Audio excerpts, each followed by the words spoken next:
मोहतरम जनाब उमैर साहब लाहौर, अस्सलाम वालेकुम। हम आपके ममनून हैं कि आपने हमारे वेबसाइट पर याद फरमाया। आपका सवाल हमें मौसूल और जवाब हाजिर। आपने पूछा कि अपनी इबादत को रियाकारी की नजर करने से महफूज रहने के लिए क्या कोई हीला कर सकते हैं या झूठ बोल सकते हैं?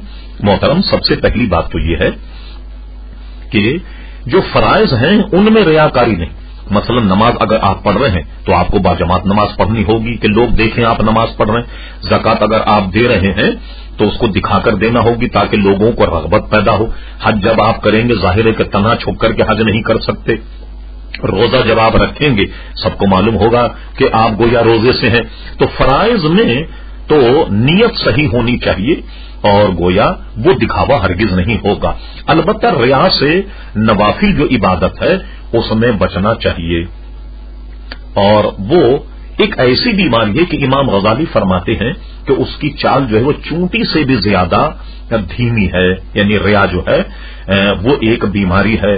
अगर आप रिया और गोया इखलास से मुतालिक कुछ जानना चाहें तो इमाम गजाली रहमतुल्लाह अलैह की कीमियाए सादत में रिया का बाब जो है वो आप पढ़ लीजिएगा। उसमें इलाज भी है, वो बीमारी जो है उसकी शनाख्त भी है।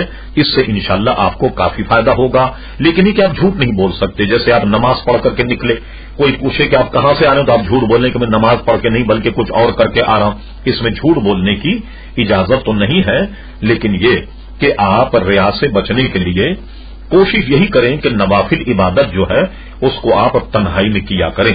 रियाकार की अलामतों में से इमाम गजाली ने यह फरमाया कि एक अलामत यह है लोगों के सामने इबादत पर वो मुस्तैद हो जाता है और तन्हाई और अकेलेपन में वो बिल्कुल मुर्दार हो जाता है। अकेले में इबादत नहीं करता बल्कि लोगों के सामने इबादत करता। ये उसकी एक तरह से शनाख्त है। मेरी दुआ है कि अल्लाह तबारक व तआला आपको रियाकारी से बचाए और इखलास